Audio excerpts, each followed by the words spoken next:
O STJ está julgando se o rol da ANS deve ser exemplificativo ou taxativo. Muita gente ficou com dúvidas sobre isso. Primeiro, o que é o tal do rol da ANS? E segundo, o que é essa diferença? Me perguntaram qual que é a tua opinião sobre o assunto. E é isso que eu vou fazer aqui no vídeo de hoje. Vou dar minha opinião a respeito desse assunto. E antes de eu começar o vídeo, cabe lembrar que esse aqui é um daqueles vídeos que eu não estou falando baseado em ciência, não estou trazendo medicina baseada em evidências. Eu estou dando a minha opinião sobre o assunto. Então não tem certo e errado. Tem a minha opinião, tem a sua opinião. A gente pode concordar, a gente pode discordar e a gente pode continuar amigo. Depois que eu der minha opinião, escreve nos comentários qual é a tua, beleza?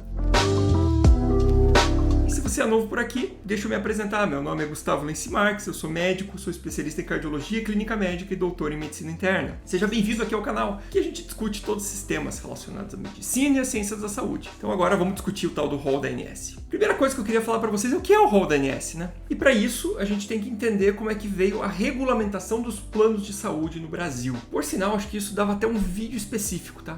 Contar a história da saúde suplementar no Brasil, a história do SUS. Se você gosta dessa ideia, escreve aí no comentário, que quem sabe eu crio uma série especial sobre isso. Mas vamos falar então da ANS. A gente tinha lá nos anos 80, nos anos 90, os planos de saúde, só que ele era até certo ponto abusivo com o usuário. Então no fim dos anos 90, são criadas leis que passam a regulamentar os planos de saúde. E isso aqui envolve uma série de fatores, não é só o rol, tá? Tem uma questão de reajuste, questão como é que devem ser os planos, como é que isso deve ser estruturado. Tanto que planos anteriores a 99, eles não são cobertos por essas regras, tá? Só os planos posteriores. E dentro dessas regras entrou o tal do rol da ANS, que é uma lista de procedimentos, exames que o convênio precisa cobrir. Só que aí gerou a primeira dúvida. Esse rol, ele é o mínimo que o convênio precisa cobrir ou ele é tudo que o convênio precisa cobrir? E essa aqui é a diferença. Quando considera-se que esse rol ele é exemplificativo, ou seja, ele está dando um exemplo do que é o mínimo que o convênio precisa cobrir, você tem uma interpretação, porque aquilo ele é obrigado a cobrir, mas além daquilo, pode ser que ele tenha que cobrir também. Agora,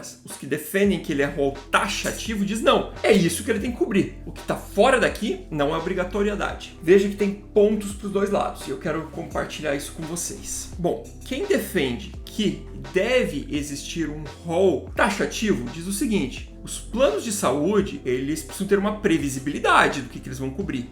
Senão, daqui a pouco, cada um está pedindo uma coisa diferente e, enfim, terapias dentro da medicina, coisas experimentais é o que mais tem. Então, daqui a pouco, o plano está tendo que cobrir tudo. Por outro lado, quem defende o rol taxativo fala o seguinte: não, tudo bem, a gente entende isso. Porém, veja o problema.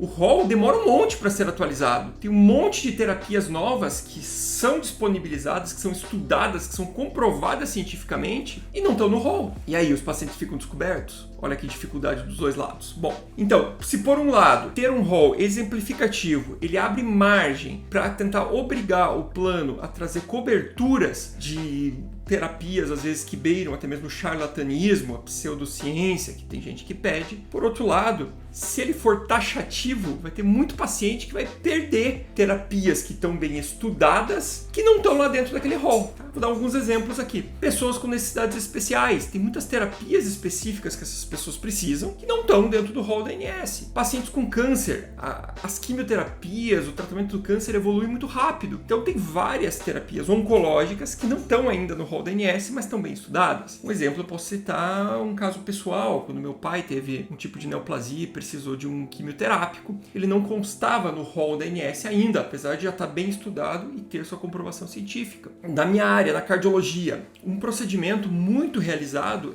hoje é a TAV. A TAV é a Transcatheter Aortic Valvular Implant, que é a troca valvar aórtica, é uma válvula do coração por meio de cateterismo e não por cirurgia aberta. Há muitos anos a gente tem estudos que demonstram que essa técnica é tão eficaz e menos invasiva do que a cirurgia, por exemplo. Só foi entrar no rol da ANS no ano passado. Eu comentei sobre essa técnica nesse vídeo aqui, ó. Assiste ele depois, que eu conto a história da doença cardíaca que o Arnold Schwarzenegger teve e ele fez esse procedimento. Então veja que realmente tem alguns problemas, né? A gente vai deixar alguns pacientes desassistidos. O governo federal acabou tentando chegar num meio termo e lançou, vou deixar aqui no link a notícia, ele tentou fazer um meio termo aqui, tentou forçar, criar prazos para atualização do rol da ANS. Só que minha preocupação é como que isso funcionaria, porque a gente sabe que ele é mais lento mesmo. E o que seria incluído? Quais seriam os critérios para estar ali? A gente não sabe ainda, tá? A gente viu aí no decorrer da pandemia muitas terapias alternativas, gente querendo que cobrisse isso ou aquilo. Como é que isso ficaria? Quem que definiria o que tá lá, o que não tá? Quais seriam os interesses por trás disso? Bom, e hoje, como é que funciona? Bom, basicamente, minha experiência com os convênios é que hoje eles cobrem tudo que está no rol da ANS. O que não está no rol da ANS, eles vão negar. E aí,